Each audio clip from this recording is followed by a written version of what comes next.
Hello once again from the Lady Chapel in St Mary's Parish Church in Hinckley.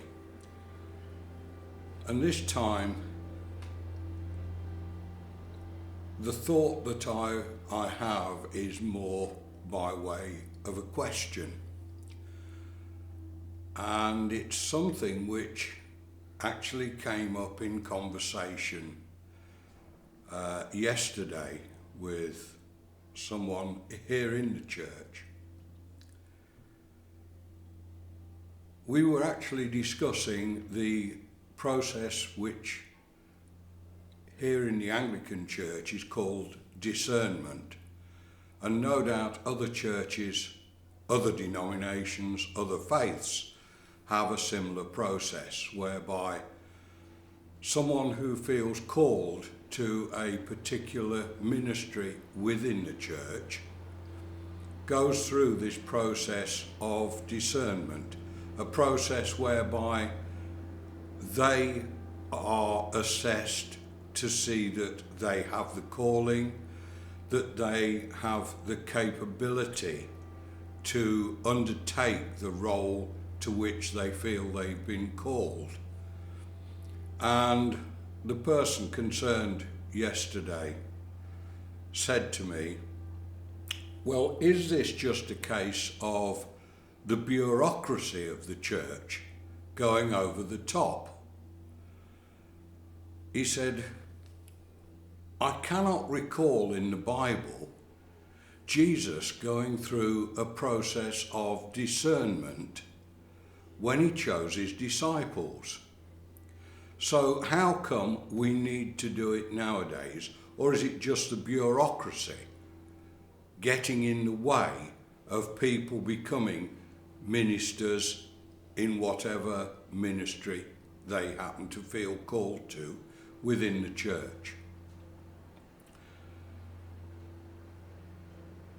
I was looking at the time to God for an answer to this. And the answer that I feel I was given was this. Jesus didn't need to go through the process of discernment when he called his disciples, because of the fact that Jesus was still God. We believe that he was the Son of God. We say that every week in the Creed. We believe he was the Son of God, and as such, even in human form, he was still God. And so when he called his disciples, he knew his disciples. He knew them inside out.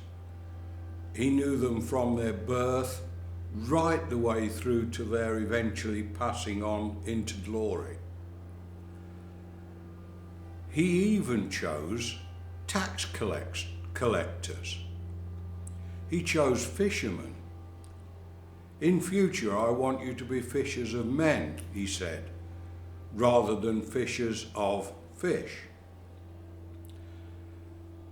But he also chose someone who he knew, or must have known, that in a few years' time, a very short period of time, would betray him to the authorities and would accept money for that betrayal to nail him to the cross and to ultimately cause his death.